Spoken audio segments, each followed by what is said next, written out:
डरावनी रातें YouTube channel पर आपका स्वागत है। भूत प्रेत, पिशाच और शैतानों की रोमांचक कहानियाँ आपको इस चैनल पर सुनने को मिलती हैं। अगर आपको ऐसी ही वीडियोस देखना पसंद है तो हमारे इस चैनल को सब्सक्राइब करना ना भूलें। तो हेडफोन लगा लें, कमरे की लाइट्स ऑफ कर लें, क्योंकि ये वक्त हो रहा है डरने का।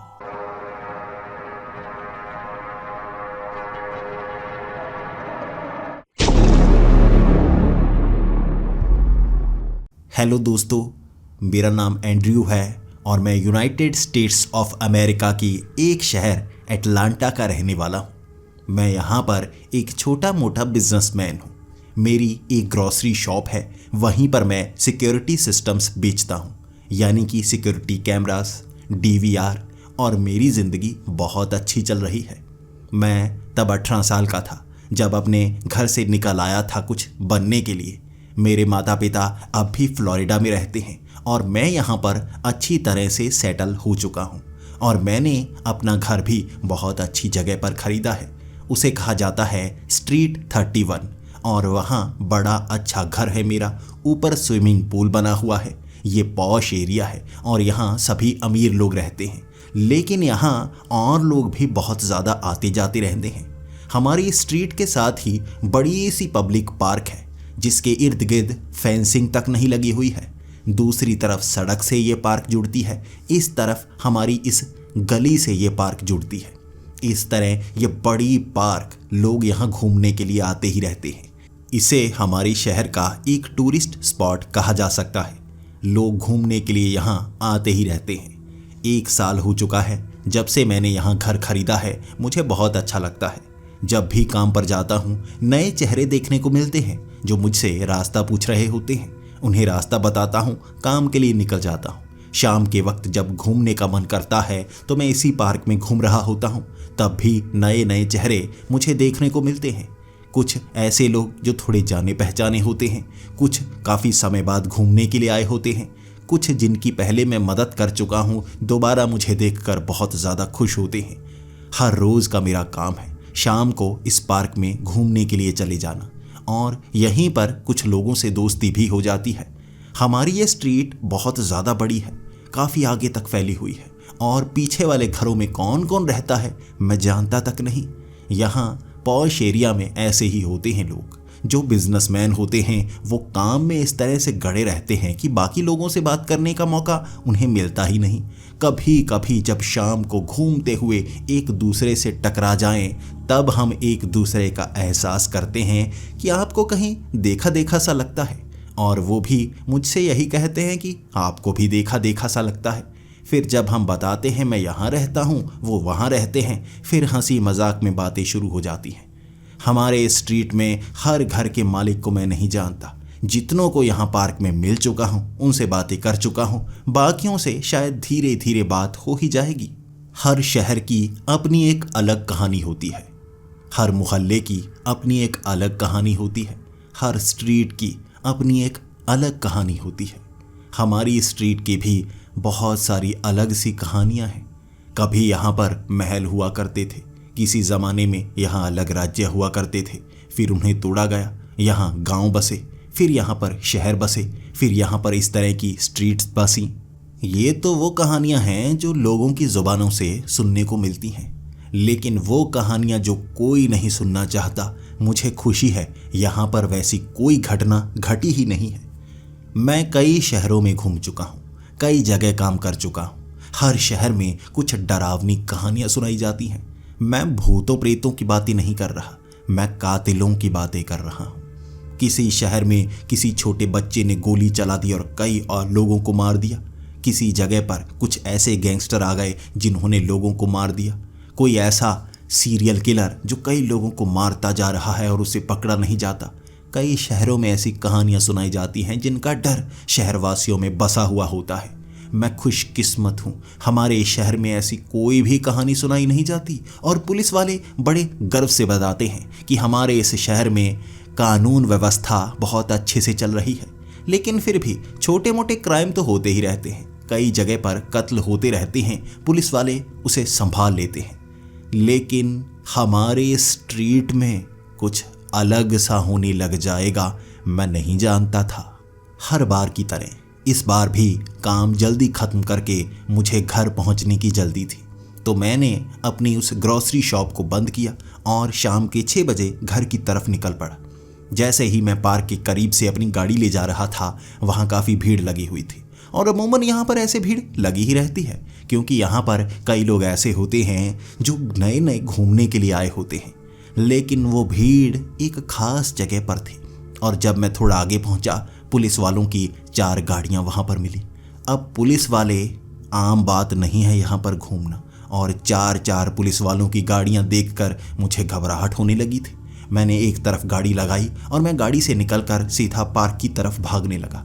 मुझे जानना था आखिर यहाँ पर क्या हुआ है जो इस तरह से पुलिस वाले आए हुए हैं। जब मैं उस जगह पर पहुँचा तो मुझे डर था किसी का कत्ल तो नहीं हुआ, यहाँ पार्क में कुछ बड़ी घटना तो नहीं हो गई, मेरी ज़रूरत तो नहीं किसी को। जब मैंने उस भीड़ से पूछना शुरू किया तो मुझे पता चला कल रात यहाँ किसी पर हमला हुआ था। उसके शरीर को खरोंचा गया, उसकी गर्दन पर कई निशान मिले, उसकी बाजू पर कई निशान मिले। किसी को यहाँ पर बेरहमी से पीटा गया था और इसीलिए तफ्तीश करने के लिए पुलिस वाले यहाँ पर आए हुए थे। अब पुलिस वालों ने आसपास के घरों में पूछना शुरू कर दिया था। उसके बाद यहाँ कौन कौन आया था, कौन कौन यहाँ पर रुका था, हर किसी से पूछा जा रहा था। लेकिन कोई भी रात के 11-12 बजे गवाही देने के लिए यहाँ पर मौजूद थोड़े ना होगा, इसीलिए कोई भी ये बता नहीं रहा था आखिर उस पर हमला किसने किया। और उस आदमी की गवाही ली गई। उसने कहा पीछे से कोई हुड पहने आदमी आया था। उसने उसका चेहरा नहीं देखा, लेकिन उसके हाथ में रॉड थी और वो बेरहमी से पीटे जा रहा था। लेकिन इस आदमी के पास गन थी, इसीलिए जब इस पर काफ़ी ज़्यादा हमला हो गया, इसने गन निकाली और उस पर गोलियां चलाना शुरू कर दी। वो तो खुशकिस्मत था ये कि इसकी बंदूक बाहर निकल आई थी, वरना वो इसे जान से मारने वाला था। फिर एक पुलिस वाले ने मुझे देखा, वो मुझे जानता था। वो जल्दी से मेरे पास आया और 2 और पुलिस वालों को भी इस तरफ आने का इशारा किया। फिर वो मुझसे पूछताछ करने लगा था और मैं काफ़ी घबरा सा गया था कि मुझसे पूछताछ क्यों की जा रही है। मेरे माथे पर काफ़ी ज़्यादा पसीना आ गया था, तो वो भी मुझे संभालने लगा। वो कहने लगा, देखो घबराने की ज़रूरत नहीं है, हम इसलिए पूछताछ कर रहे हैं कि क्या उस रात आपने किसी को देखा था? आपका घर वो पीछे वाला है ना? मैं काफ़ी समय से ट्राई कर रहा था, आपका फ़ोन नंबर मेरे पास नहीं था। घर का दरवाज़ा काफ़ी खटखटाया मैंने, बेल काफ़ी बजाई। मैंने कहा मैं घर पर नहीं था, मैं काम पर गया हुआ था। तो वो मेरी हालत देख चुका था कि मैं काफ़ी डरा हुआ हूँ और मुझे इस घटना के बारे में ज़्यादा पता भी नहीं है। फिर उसने मुझे उस पुलिस वैन के पास रखी एक कुर्सी पर बिठाया और कहना शुरू कर दिया, देखिए यहाँ पर किसी पर हमला हुआ है, इसलिए आपको घबराने की ज़रूरत नहीं है, बस आपसे कुछ बात करनी है। मैं अब पानी का एक गिलास पीकर कहने लगा, हाँ बताइए। तब उन्होंने कहना शुरू कर दिया कि क्या रात के 12-1 बजे आप खिड़की से बाहर देख रहे थे? क्या आपने कोई आवाज़ सुनी, कोई गन शॉट सुना? मैं कहने लगा कि रात को तो मैंने कोई गन शॉट नहीं सुनी, कोई आवाज़ नहीं सुनी। अमूमन मैं घर के सारे दरवाजे बंद रखता हूँ और मैं जो दरवाजे बंद भी रखता हूँ ऐसे रखता हूँ कि बाहर की आवाज़ अंदर नहीं आती। पूरी तरह से साउंड प्रूफ कमरे बनवा रखे हैं मैंने और बाहर की घटनाओं की आवाज़ ज़्यादा पता नहीं चलती, इसीलिए मैं पर्दे लगाकर सो गया हूँगा।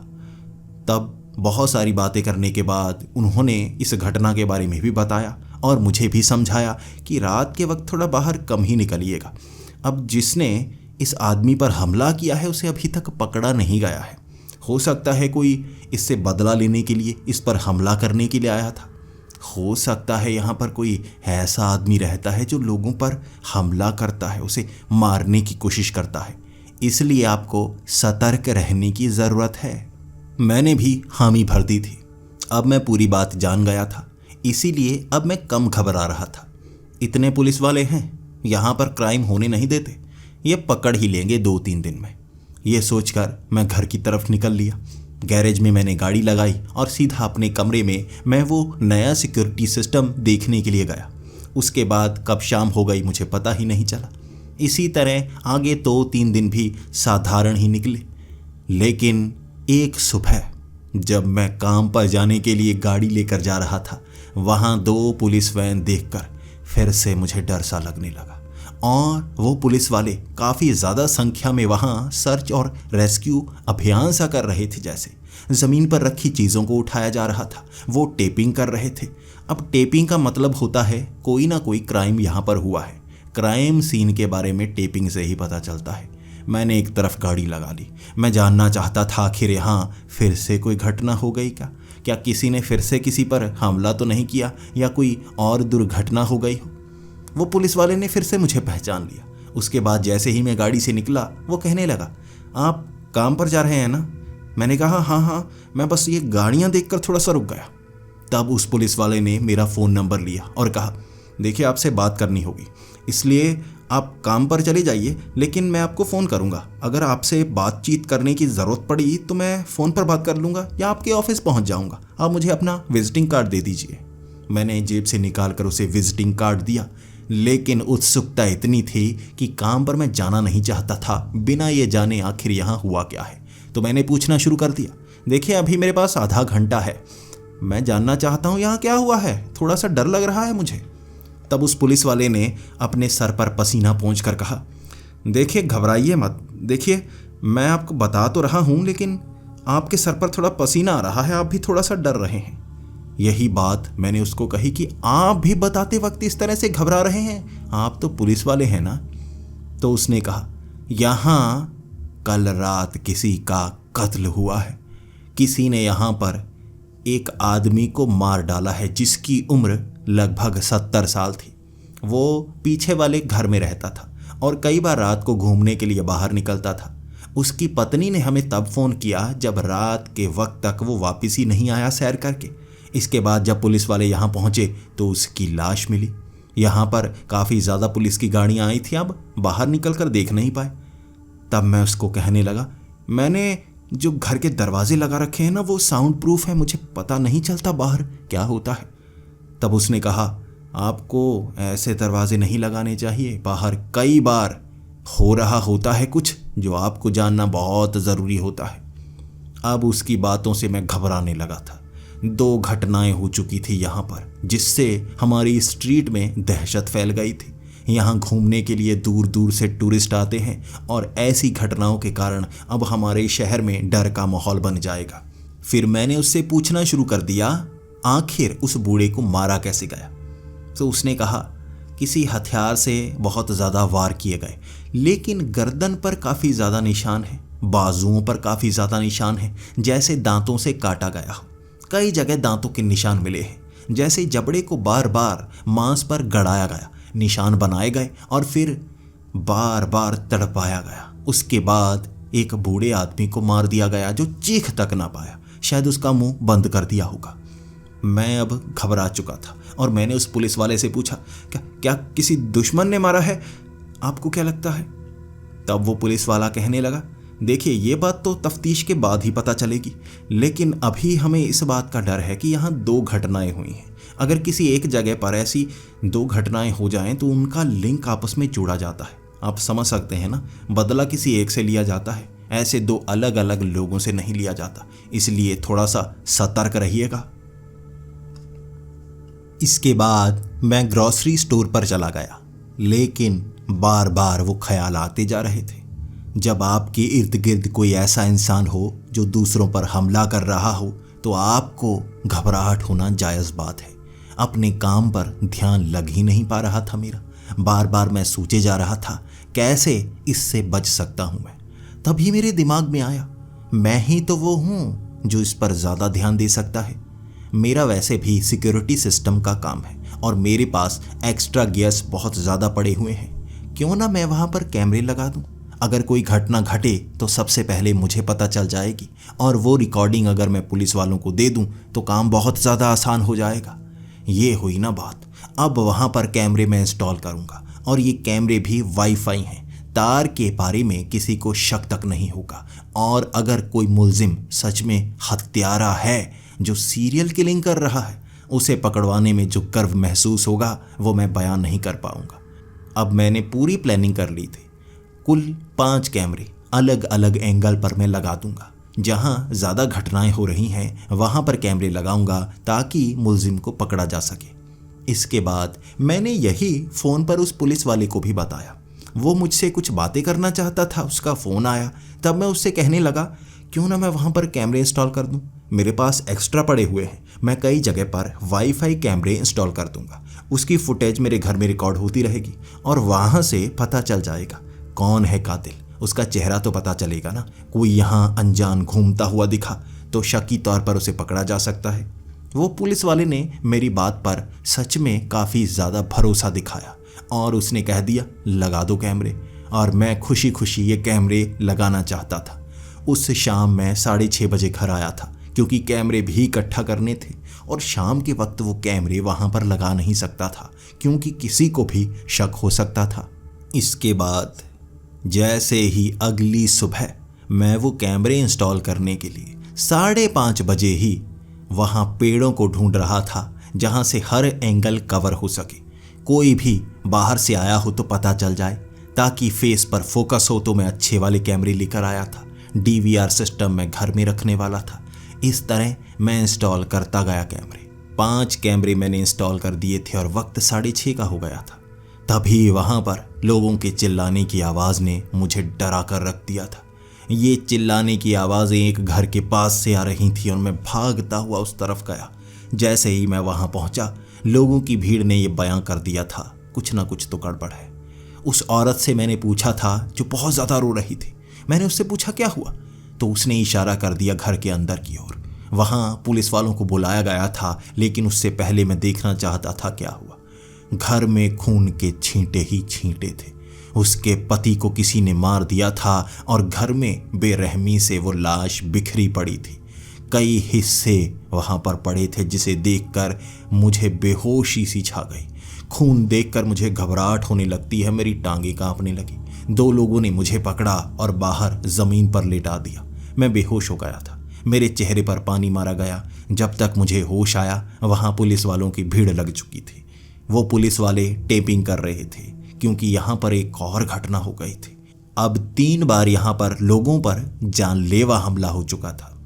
2 बार तो लोगों की मौत हो गई, 1 बार इंसान बच गया क्योंकि उसके पास बंदूक थी। अब मैं घबराया सा। वो पुलिस वाले मुझसे भी पूछ रहे थे मैं यहाँ बेहोश क्यों पड़ा हूँ, क्या मुझे इसके बारे में पता है, क्या मुझ पर भी हमला हुआ।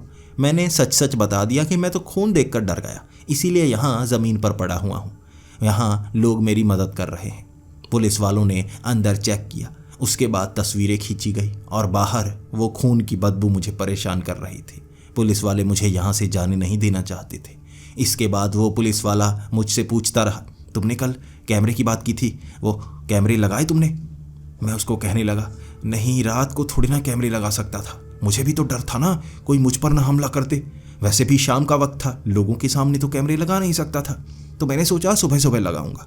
मैं सुबह सुबह कैमरे लगा रहा था 7 बजे तक। यहाँ कोई खास लोग नहीं थे और दूर दूर थे। मैं तो पेड़ों पर चढ़कर कैमरे लगाता रहा, लेकिन लोगों की चीखने की आवाज़ें आई। मैं इस तरफ आया और जैसे ही मैं घर के अंदर चला गया, खून देखकर मेरे होश उड़ गए और पहले मांस का एक टुकड़ा सा पड़ा हुआ था, आसपास वो काले लाल रंग का खून। उसे देखकर मैं बेहोश होने को आ गया और यहाँ गिरा हूँ। कैमरे लग गए हैं, काम करना शुरू कर देंगे, लेकिन इस घटना के बारे में उन कैमरों में कुछ नहीं आया है। वहाँ मैं ज़्यादा समय रुक नहीं सकता था, मैं काफ़ी घबराया हुआ था।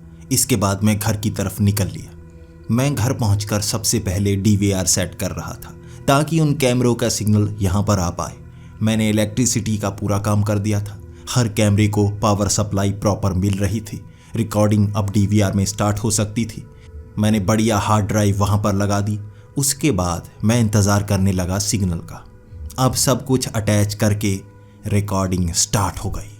5 कैमरे। मैं वहीं पर खड़ा खड़ा अपने उस पार्क में क्या हो रहा है यह देख पा रहा था। वो 5 कैमरे मैंने दूरी पर लगाए थे। सड़क पर क्या हो रहा है, बाहर से कौन अंदर आ रहा है, पीछे उस स्ट्रीट पर घरों की साफ साफ फुटेज नज़र आ रही थी।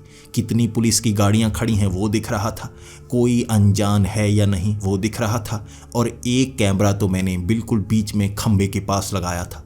वहाँ से मैं उस घर के अंदर भी देख सकता था जहाँ उस आदमी को मारा गया था।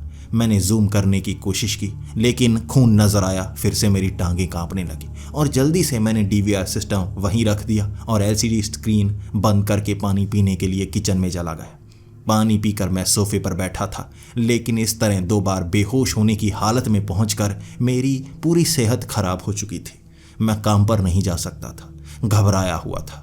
इसके बाद मैंने सोचा छुट्टी कर ही लेते हैं। वैसे भी मैंने 2 साल से कोई छुट्टी नहीं की थी, ना मैं वीकेंड पर छुट्टी किया करता था। अब बहुत समय हो गया था, चलो कोई बात नहीं, छुट्टी कर ही लेते हैं। मैं घर पर ही बैठ गया था और बेड पर लेटे लेटे बार बार आंखों के सामने वो खून की तस्वीरें आ रही थी और मुझे पसीना आए जा रहा था। कई बार पुलिस वाले मेरे घर में आए, मुझसे पूछ कर गए। इसके बाद मैंने उन्हें कैमरे की बात नहीं बताई, ये बात सिर्फ एक को ही बताई थी। उसने भी कहा था, इस तरह से तुमने कैमरे लगाए हैं ना मेरी परमिशन से। उसे शक था कहीं कोई पुलिस वाला भी इस तरह के सीरियल किलर से मिला हुआ ना हो, तो उस पुलिस वाले ने कह दिया था किसी को बताना मत, तो मैंने बताने से भी मना कर दिया था। इस तरह चुपचाप मैं फुटेज देख सकता था। जैसे ही रात का वक्त हुआ, मैं स्क्रीन ऑन करके देखना शुरू हो गया, कौन कौन है जो यहाँ पर अनजानों की तरह घूमता रहता है। मैं बस फुटेज देखता रहा, 12 बजे तक कैमरे देखता रहा। फिर मैं काफ़ी थक गया था और सोने के लिए चला गया। अगली सुबह कोई बुरी खबर सुनने को नहीं मिली। अगले 5 दिनों तक कोई बुरी खबर सुनने को नहीं मिली। 5वें दिन सुबह सुबह गाड़ी लेकर मैं ऑफिस की तरफ निकल ही रहा था। वहाँ पर लोगों की भीड़ लगी हुई थी। एक घर के पास ऐसे लोग खड़े थे और एक आदमी उनको जैसे कुछ बता रहा था। मैंने गाड़ी एक तरफ पार्क की और मैं जल्दी से चलकर उस तरफ गया। ये एंटोनियो अंकल थे, जिससे मैं कई बार बात करता रहता था। मैं उनके पास जाकर पूछने लगा, क्या हुआ, कोई बुरी घटना तो नहीं हुई? उन्होंने बताना शुरू किया, बुरी घटना तो नहीं हुई, लेकिन अगर वो गलती कर देते तो घटना हो जाती। कल रात यहाँ पार्क में एक अनजान आदमी एक अजीब सी हुडी पहने घूम रहा था। उन्होंने देख लिया कि वो उनका पीछा कर रहा है। इसके बाद वो जल्दी जल्दी भागकर घर के अंदर आ गए, लेकिन वो आदमी किसी तरह उनका पीछा करता रहा। उसके बाद वो आसपास घूमना शुरू हो गया। तब उन्हें शक हो रहा था, ये वो कातिल तो नहीं। जिस तरह से वो झाड़ियों में घूमता, कई बार हाथ में हथियार लेकर घूमने लगता। अब एंटोनियो अंकल पुलिस को कॉल करना चाहते थे, लेकिन उस आदमी ने वहां पर एक मशीन सी रखी होगी जिससे सारे सिग्नल जैम से हो गए, जैसे उस घर के आसपास फोन के सिग्नल चल ना रहे हों। तब एंटोनियो अंकल पुलिस को फ़ोन लगाना चाहते थे, लेकिन फ़ोन में रेंज नहीं आ रही। तब वो खिड़की तोड़कर अंदर आने की कोशिश करने लगा। पहले तो नीचे वाली खिड़कियां उसने कांच तोड़े, लेकिन अंदर नहीं घुस पाया। अब जो ऊपर वाली खिड़की थी उस पर ग्रिल नहीं लगी हुई थी, सिर्फ कांच था। उसे तोड़कर घर के अंदर घुसा जा सकता था। एंटोनियो अंकल घर में अकेले रहते हैं और अगर वो घर में घुस जाता शायद वो उन्हें मार भी देता। इस तरह एंटोनियो अंकल सीधा ऊपर पहुंच गए और उन्होंने उस कांच की खिड़की के आगे अलमारी लगा दी। अब एंटोनियो अंकल ने वो अलमारी तो लगा दी थी, लेकिन वो कांच की खिड़की तोड़कर अंदर आने की पूरी कोशिश कर रहा था। तब उन्होंने सोफे खड़े कर दिए, अलमारी के आगे भारी भारी सामान रख दिया। अलमारी आगे खिसकने का नाम नहीं ले रही और लगभग 15 मिनट वो कोशिश करता रहा। एंटोनियो अंकल चीख रहे थे, लेकिन घरों से बाहर आवाज़ कम ही पहुंचती है। इस तरह उन्होंने बहुत कोशिश की और वो अपने घर में छिपे रहे। वहाँ चिमनी नहीं थी, वरना वो चिमनी के रास्ते अंदर घुसने की कोशिश करता। एंटोनियो अंकल ने उसका चेहरा नहीं देखा था, लेकिन वो कह रहे थे उन पर हमला हुआ है। सुबह सुबह वहाँ पुलिस फिर से पहुँच गई थी। पुलिस वालों ने जैसे ही उनका वो बयान लेना शुरू किया, मैं भागा घर की तरफ। मुझे वो फुटेज देखनी थी। अब जिस पुलिस वाले को मैं जानता था, उन पुलिस वालों से पूछा वो कहाँ है। वो छुट्टी पर गया हुआ था और शहर से बाहर था, यानी कि कैमरों की बात किसी और को पता नहीं है। तो मैं सबसे पहले खुद चेक करूंगा रात को क्या क्या हुआ, पूरी फुटेज देखूंगा, कहीं ना कहीं चेहरा नजर आएगा ना। सबसे महंगे वाले कैमरे इंस्टॉल किए हैं जिसमें जूम बहुत अच्छे से कर सकते हैं, पिक्सल बिल्कुल भी खराब नहीं होते। अगर ज़रा सा चेहरा रोशनी में आया होगा ना, मैं तस्वीरें निकाल लूँगा। मैंने स्क्रीन ऑन कर ली, फिर मैं फुटेज देखने लगा। एंटोनियो अंकल जितने बजे की बात कर रहे थे उतने बजे की मैंने फुटेज खोली और वहाँ साफ साफ दिखा जो एंटोनियो अंकल कह रहे थे वो बिल्कुल सच था। एंटोनियो अंकल उस पार्क में सैर करने के लिए गए, साफ नजर आ रहे थे। उसके बाद वहाँ कोई और मौजूद नहीं था। उनके पास एक छड़ी थी। वो इस समय सैर किया करते थे, लेकिन सैर करते करते उन्हें थोड़ी थकान हुई और वो एक टेबल पर बैठ गए। उन्हें थोड़ी घबराहट हो रही थी तो काफ़ी समय वो वहीं पर बैठे रहे।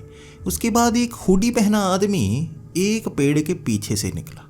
वो बार बार पेड़ों के पीछे छिप रहा था और एंटोनियो अंकल को पता भी नहीं था कि धीरे धीरे वो करीब आ रहा है।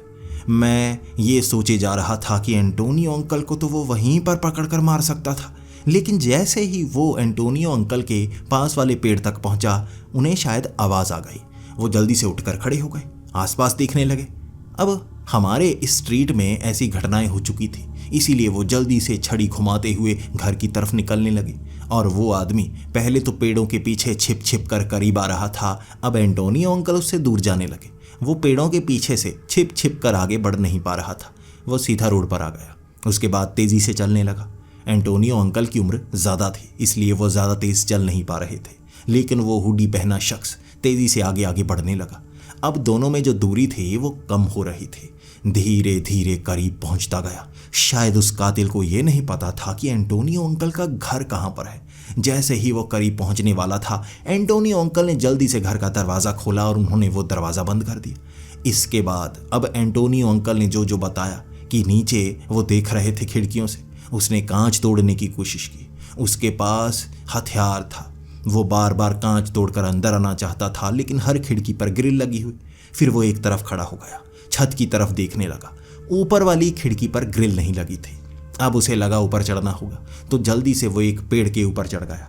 उस पेड़ के ऊपर से चढ़कर उसने छत पर छलांग लगाई और जैसे ही वो खिड़की तोड़ पाया था, वहाँ कोई काले रंग की चीज़ आगे लग गई। ये एंटोनियो अंकल ने वो अलमारी को धक्का देकर आगे लगा दिया होगा। फिर अंदर से और भी लाइट जलने की आवाज़ें आने लगी। वहाँ वो बार बार अलग अलग चीज़ों को उस अलमारी के पास रखे जा रहे होंगे। वो हुडी वाला आदमी तो पागल था, खिड़की को तोड़े जा रहा। उसके पास जो आ रहा था वो अलमारी का लोहा फाड़ने को तैयार था। इतना पागलों की तरह एंटोनियो अंकल को मारने की कोशिश कर रहा था। अब वहाँ जैसे ही आधे घंटे बाद उसने हर कोशिश कर ली, लेकिन वो अंदर घुस नहीं पाया ना। उसने चारों तरफ देखा, उसके बाद वो नीचे उतरा। अब उसने एक मशीन नीचे पहले ही रख दी थी, शायद ये जैमर था। जैसे ही उसने वो जैमर का बटन बंद किया, यहाँ जो सिक्योरिटी कैमरे थे उसमें भी एक फ्लक्चुएशन हुई थी। ये जैमर ही था। उसने पूरी तरकीब लगा रखी थी अब एंटोनियो अंकल को मारने की। उसे पता था अगर वो अंदर चले गए हैं तो फ़ोन करेंगे, तो जैमर भी वो साथ लेकर घूमता है। अब इसके बाद वो हुडी को उसी तरह से पहने हुए था, कहीं भी उसका चेहरा नज़र आया ही नहीं। मैं खुद घबरा रहा था, अगर इसमें उसका चेहरा नज़र आया ही नहीं तो कैमरे देखने का कोई फ़ायदा ही नहीं होगा। शायद उसने पहले यहाँ पर रेकी की होगी, पूरी जगह को अच्छी तरह से वो जानता होगा, लेकिन कैमरों के बारे में उसे पता ही नहीं लग पाया। इस तरह धीरे धीरे चलकर निराश सा वो आगे की तरफ बढ़ रहा था। वो फिर से पेड़ों के पीछे छिपने लगा।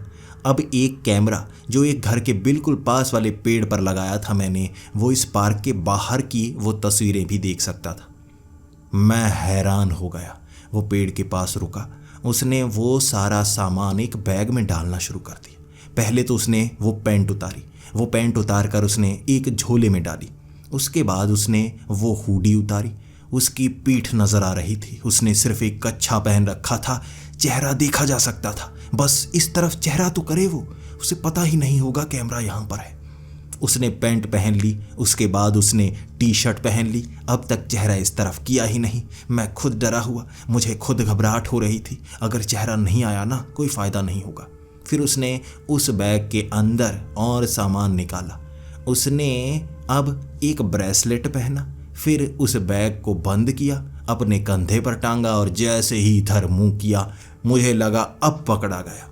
मैंने उस जगह पॉज कर लिया।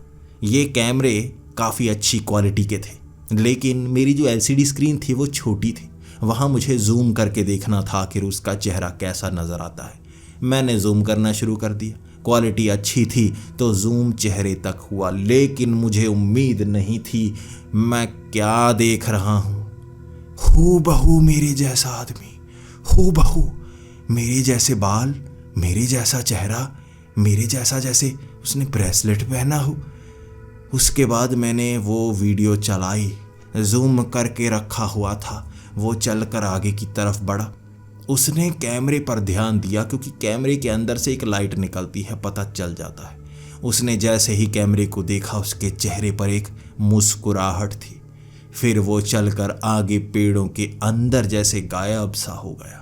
वो उस पार्क से बाहर की तरफ चला गया था और मैं वहीं पर इस तरह सोच में पड़ा था कि क्या करूं।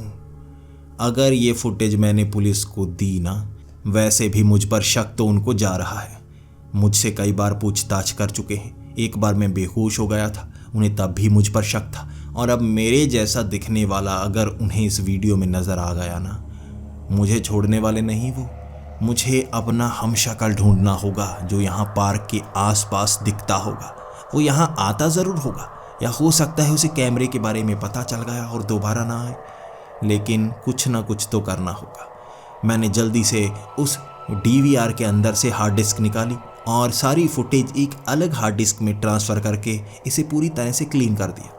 एक रात की पूरी फुटेज उड़ा दी थी मैंने। इस तरह बताया कि शायद इलेक्ट्रिसिटी प्रॉब्लम करके यहाँ पर ये बंद हो गए होंगे। मैं पकड़ा नहीं जाना चाहता था। इसके बाद कोई पुलिस वाला मुझसे फुटेज मांगने नहीं आया। जिसे ये जानकारी थी वो शहर में मौजूद नहीं था।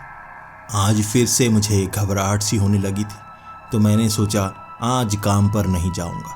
और घर में बैठे ये ख्याल आए जा रहे थे, अगर किसी ने उसे देख लिया तो शक तो मुझ पर जाएगा ना। अगर तो वो पकड़ा गया फिर तो सही है, अगर वो पकड़ा नहीं गया ना तो मुझे पुलिस वाले पकड़ लेंगे। और उसके बाद अगर वो गायब भी हो गया तो हमेशा मुझे मुल्जिम माना जाएगा। तो मुझे कुछ करना होगा। पूरा दिन सोचा था मैंने, पूरा दिन सोच सोच कर मैं पागल हो गया। मुझे लग रहा था जैसे मुझे फंसाया जा रहा है। हो सकता है मेरे बहरूपियों को इस तरह से इस्तेमाल किया जा रहा है और कोई मेरा दुश्मन मुझे फंसाना चाहता है। अब मुझे क्या करना होगा? मुझे उसे पकड़ना होगा, तभी बच पाऊंगा। लेकिन उसे पकड़ूंगा कैसे? मेरे पास एक गन है, अब उसका इस्तेमाल करूंगा। पहले जो आदमी बचा ना, वो सिर्फ गन के कारण ही बचा। अब रात को मुझे गश्त लगानी होगी। ऐसे आदमी को पकड़ना होगा जो मेरे जैसा दिखता है। पहले मैं दिन के वक्त ही वहां पर घूमना शुरू हो गया था। मैंने एक हफ्ते की छुट्टी का पूरा प्लान बना लिया था। अब मैं सुबह से लेकर शाम तक उस पार्क में गश्त करता ही रहता। मैं अपने जैसे दिखने वाले को ढूंढना चाहता था। हर कोने में मैं घूमता रहता। हमेशा मैं मास्क पहने रहता ताकि उसे पता ना चले कि मैं यहाँ पर हूँ। मैं उसे ढूंढना चाहता था, उसे देखना चाहता था। मैंने हर कोशिश कर ली। लगभग 2 दिनों तक मैं बस ढूंढता रहा। मेरे जैसा दिखने वाला कोई उस पार्क में था ही नहीं। तीसरे दिन मैंने सोचा अब रात को गश्त लगानी होगी। इससे पहले कि वो किसी पर हमला करे, मुझे उसे पकड़कर मारना होगा। मैं उससे दूर रहने की कोशिश करूंगा। अपनी इस बंदूक से उस पर हमला करूंगा और उसे मौत के घाट उतार दूंगा। मेरे हम शक्ल को देखकर मैं पूरी की पूरी कहानी बताने लायक तो हो जाऊंगा ना, सब यकीन करेंगे। अब मैं रात को लगभग 10 बजे बाहर निकला था और मैंने अपना मुंह ढक रखा था। लेकिन मैंने वैसी हुडी नहीं पहनी थी, क्योंकि अगर मैं हुडी पहनकर बाहर निकला ना, किसी ने मुझ पर हमला कर दिया और ये कह दिया कि यही हुडी वाला सबको मारने के लिए निकलता है, तो मैं वैसे भी उल्टा फंस जाऊंगा। और मेरा चेहरा तो उससे मिलता है ना, और केस ना मुझ पर डाल दिए जाए। इस तरह मैं चुपचाप वहाँ छिपकर खड़ा हो गया था। पीछे बैकयार्ड में एक घर बना हुआ था। अब उस घर की एक दीवार के पीछे छिपा जा सकता था। किसी बाहर वाले को ये पता नहीं होगा। यहाँ छिपने के रास्ते भी हैं। हर घर के पीछे से बैकयार्ड वाले कई रास्ते बने हुए हैं। उन रास्तों का इस्तेमाल मैं कर सकता था। इस तरह छिपते छिपते मैं पार्क तक पहुँच गया। अब पार्क में भी कई ऐसे पेड़ थे जिनके पीछे छिपा जा सकता था। पेड़ों के ऊपर चढ़ा जा सकता था। अब मुझे लगा एक पेड़ के ऊपर मुझे चढ़ ही जाना चाहिए। अब कोई हुडी वाला दिखाना तो उसका पीछा करूँगा। इस तरह मैं पार्क में पहुँचा। उसके बाद मैं उस कैमरे में हाथ हिला रहा था और एक खास इशारा किया, ताकि अगर कल को पुलिस वाले मुझे पकड़ने के लिए आ गए ना, तो मैं यहाँ से दिखा दूंगा कि मैं कैमरे में रिकॉर्डिंग कर रहा था। मैं उस कातिल को पकड़ना चाहता। इस तरह मैं पेड़ के ऊपर चढ़ गया था। अब मैं इंतज़ार कर रहा था कोई ना कोई ऐसा शक्की इंसान मिले जिसको मैं पकड़ पाऊँ। मैं वहाँ देखने लगा। कई लोग थे जो वहाँ सैर कर रहे थे। धीरे धीरे उनकी संख्या कम होती गई और अंत में सिर्फ एक बूढ़ा बचा था जो काफ़ी थका हुआ था। पता नहीं बेहोश था। वो एक टेबल के पास बार बार उठने की कोशिश करता और गिर जाता। पहले तो मैं उसकी मदद करना चाहता था, फिर मुझे लगा बड़ी मछली को पकड़ने के लिए चारा तो डालना पड़ता है ना, और अपने आप ये चारा था। अगर इसे ही मैंने पानी से निकाल लिया तो मछली कैसे पकड़ूंगा। अब निर्दय तो बनना पड़ता है।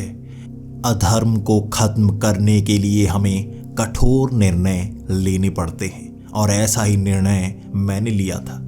मैं बस निहत्थों की तरह पेड़ के ऊपर बैठा रहा, और वो आदमी उठने की कोशिश करता और उठा नहीं जाता। पता नहीं शराब पी थी, पता नहीं उसकी सेहत खराब थी, लेकिन अंत में वो उठकर खड़ा हो गया और चलकर घरों की तरफ जाने लगा। मुझे लगा यार ये तो गड़बड़ हो गई, अब क्या करूं। फिर भी अब मैं उसे नुकसान थोड़े ना पहुंचा सकता था। मैं इंतज़ार करने लगा कि ये जाए घर को, मैं किसी और को ढूंढने की कोशिश करूंगा।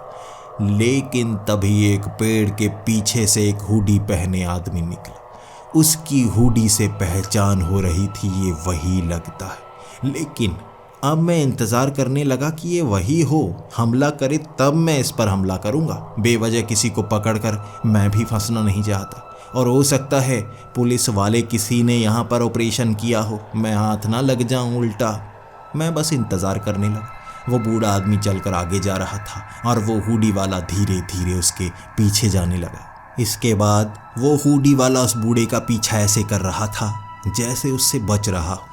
कभी पेड़ के पीछे छिप जाता तो कभी थोड़ा आगे बढ़ता और दूसरे पेड़ के पीछे।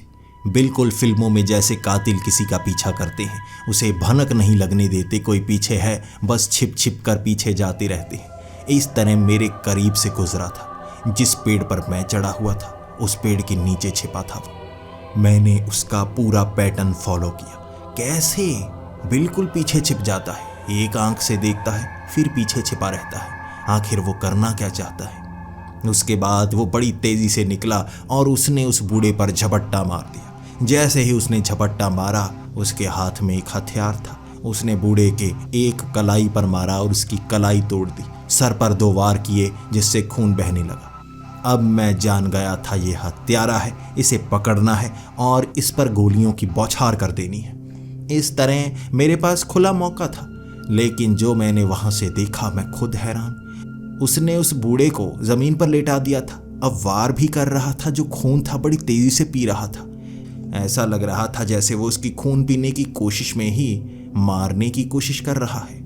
अब मैं क्या करता, मैंने छलांग लगा दी पेड़ से। मैंने ऊपर से छलांग लगाई और जैसे उसे भनक हुई, पीठ पर मैंने गोली दाग दी। उसे पता ही नहीं चला पीछे कोई उसका शिकार करने के लिए आया है। पीठ पर एक गोली चली और एक तरफ का उसका कंधा थोड़ा मुड़ा। वो अपने कंधे को पकड़कर भागने लगा। वो बूढ़ा जमीन पर था और मैंने एक और गोली मारी। उसकी रफ्तार तेज थी, वो बड़ी तेजी से इधर उधर मुड़ सकता था, लेकिन मैं क्या करता। अब उस पर हमला तो करना ही था, उसे मारना था और उसकी लाश पुलिस वालों को देनी थी, क्योंकि मैंने भी मास्क पहन रखा था। लेकिन वो बूढ़ा आदमी अपना चेहरा पीछे कर चुका था। अब उसने देखा वो आदमी का चेहरा जो बिल्कुल हूबहू मेरे जैसा था। वो बूढ़ा तो डर कर उसे देखकर एक पेड़ के पीछे आ गया था, क्योंकि वो उससे बच गया था। गोली तो मैंने चलाई थी। अब मैंने मास्क पहन रखा था तो मैं जल्दी जल्दी मास्क नीचे करने लगा ताकि बूढ़ा मुझे भी देखे। कल तो वो बयान दे देगा ना कि मैंने उस पर हमला किया।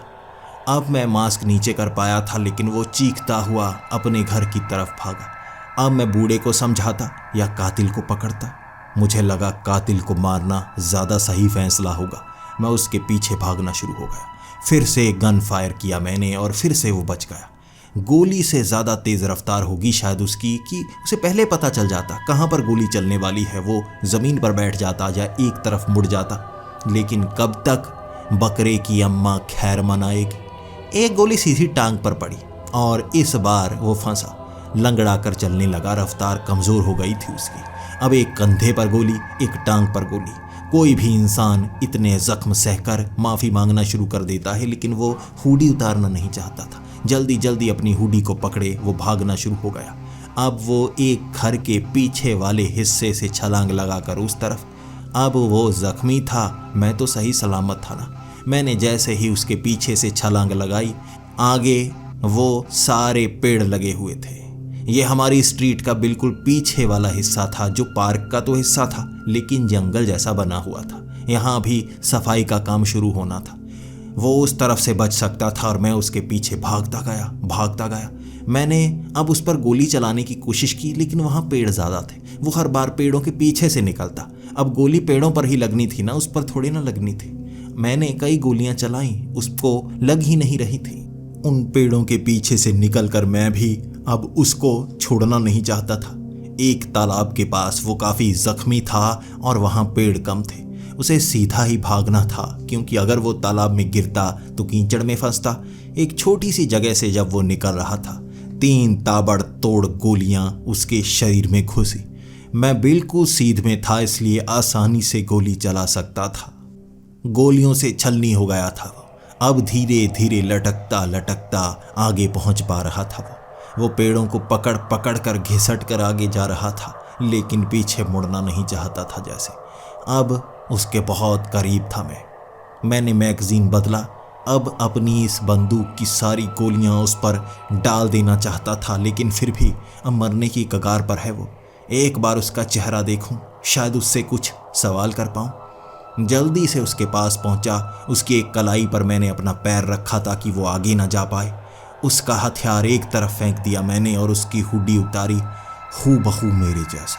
हूबहू मेरे जैसा मैं बता नहीं सकता। बिल्कुल मेरे माथे पर एक मस्सा है, उसके माथे पर भी मस्सा था, उसकी गर्दन पर भी वैसा ही निशान। कैसे, आखिर कैसे? वो मेरा कोई भाई तो नहीं? तभी वो मेरी तरफ देखकर हंसने लगा। वो ऐसे हंस रहा था जैसे कुछ अलग ही हो, जैसे उसे दर्द ना हो रहा हो। वो हंसता गया और मुझे उस पर गुस्सा आया तो छाती पर 2 और गोलियां चलाई मैंने। उसके बाद उसकी सांस निकल रही थी और मैं हंस रहा था, लेकिन अंतिम मुस्कान उसने मरते वक्त भी दिखाई थी। और जैसे ही उसकी आखिरी सांस निकली, उसका शरीर सड़ने लगा। उसके शरीर पर पहने वो कपड़े सड़ने लगे। ऐसा लग रहा था जैसे कोई बहरूपिया हो। सारा शरीर सिकुड़ने लगा था। कपड़े भी शरीर का हिस्सा थे, जैसे मांस के बने हो, जैसे वो रूप धर सकता था किसी का भी। धीरे धीरे सड़ता सड़ता वो राख में बदल गया। राख का रंग सफ़ेद हुआ और वो मिट्टी का रूप ले गया। वहाँ खड़ा मैं देखे जा रहा था आखिर क्या हुआ, क्या ये सच है या नहीं। लेकिन वो राख का हिस्सा बन गया था और बंदूक लिए वहाँ पर मैं बस देख रहा था, सच है या नहीं। वहाँ पर पुलिस वालों की आवाज़ें आना शुरू हो गई थी। पुलिस वालों की वो गाड़ियाँ वहाँ धड़ाधड़ पहुँच गई थी। शायद उस बूढ़े ने पुलिस को फ़ोन कर दिया होगा। अब वहाँ पुलिस आ रही और मैं उस पार्क के हिस्से से बाहर आ रहा। मुझे देखते ही उन्होंने मेरी तरफ वो बंदूकें लहराई और कहा, वहीं खड़े हो जाओ, अपनी पीठ पर अपने हाथ रखो और बंदूक को नीचे रख दो। उनकी बात तो माननी थी, क्योंकि उन्हें मुझ पर शक होगा ही। मैंने बंदूक ज़मीन पर रख दी। उसके बाद वो हाथ अपनी पीठ पर रखे और पुलिस वाले मुझे पकड़कर पुलिस स्टेशन ले गए थे। उन्हें अब सबूत दिखाने थे कि मैं वो नहीं हूँ। उस बूढ़े ने अब बयान दिया था कि मैंने उसे मारने की कोशिश की। मैं उसको कहता रहा वो मेरे जैसा दिखता था। पुलिस वाले कहने लगे वो कहाँ गया। मैंने कहा मैंने गोली मारी, उसकी राख बन गई। कोई मेरी बात पर यकीन नहीं कर रहा था। हर कोई बस यही कहता रहा कि उन्होंने वहाँ पर आवाज़ सुनी और मैंने उन्हें साफ साफ कह दिया, मेरे घर में वो फुटेज मिलेगी, उसे आपको चेक करना होगा। पुलिस वाले मेरी तरफ ऐसे देख रहे थे जैसे उन्हें मुझ पर यकीन ही ना हो। मैंने उनसे कहा, घर चलिए, मैं डीवीआर दिखाता हूँ, हार्ड डिस्क में सब कुछ दिखाता हूँ। और तब उन्होंने वो हार्ड डिस्क मेरे सामने रखी और कहा, इसमें है वो फुटेज, देखना चाहते हो? मैंने वो फुटेज देखी। सब कुछ वैसा ही था जैसा मैंने उन्हें बताया था। देखिए देखिए कैसे उस हुडी वाले ने हमला किया, कैसे वो भागा और मैं उसके पीछे भागने लगा। देखिए ज़रा, मैं पीछे भागा, ये मैं हूँ, वो हुडी वाला आगे है। उस बूढ़े ने हुडी वाले को देखा है। वो कहने लगे, हुडी वाले तुम ही तो हो। उन्हें कैसे समझाता, मैं नहीं हुडी वाला, वो तो वहाँ मारा गया, मैंने गोलियों से भून कर उसे मार दिया। वो मेरी बात पर यकीन नहीं कर रहे थे और मुझे नहीं पता क्यों। कुछ समय बाद जवाब मिला।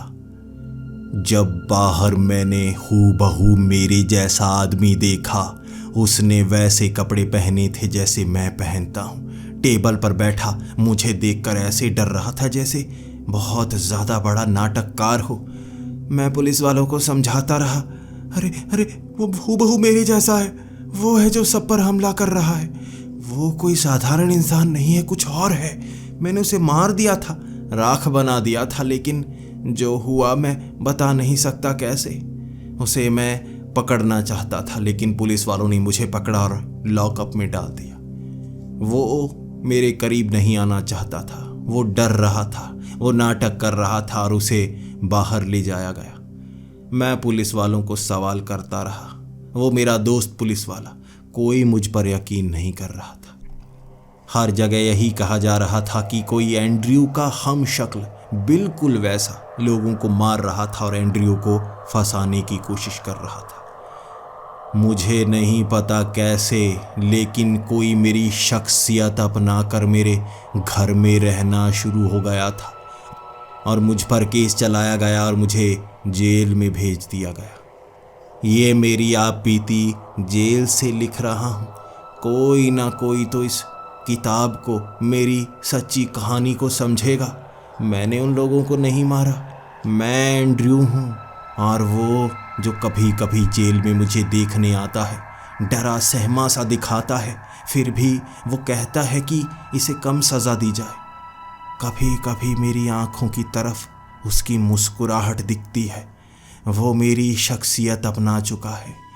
मैं नहीं जानता वो कौन है, वो क्या है, लेकिन ऐसे मानव जो आपके जैसे बन सकते हैं, आपको फंसाने की कोशिश करते हैं। मुझे उसने फंसाया, मुझ पर केस चलाया और मेरी जगह लेकर मेरी जिंदगी जी रहा है वो। इस किताब को पढ़ने के बाद आपको भी एक झटका लगा होगा। हो सकता है आप मेरी बात पर यकीन ही ना कर रहे हो, इसे कहानी समझकर छोड़ दें। मैं जेल से बाहर निकल नहीं सकता और वो मेरी जिंदगी जी रहा है, लेकिन ये सबक है आपके लिए। अगर आपके साथ कुछ ऐसा हो, आप क्या करेंगे? कहीं किसी मोड़ पर अगर आपको अपना हम शक्ल दिख जाए, खुश मत होइएगा, खुश मत होइएगा। यहाँ कई ऐसी प्रजातियाँ घूमती हैं जो बिल्कुल आपके जैसी बन सकती हैं, शक्ल बदल सकती हैं, मौत का नाटक कर सकती हैं और आपकी जगह आ जाएंगे, आपको कहीं और भेज देंगे, आपकी ज़िंदगी जिएंगे। वो कौन है मैं नहीं जानता, भूत हैं या प्रेत हैं, इंसान हैं या परग्रही हैं, लेकिन वो हमारे आसपास हैं, हम जैसा बनना चाहते हैं। अगर आपको पता है वो कौन है तो मुझे ज़रूर बताइए। इस सवाल का जवाब ढूंढने के लिए पिछले 12 सालों से जेल में तड़प रहा हूँ मैं। मेरी कहानी पर कोई यकीन क्यों नहीं करता?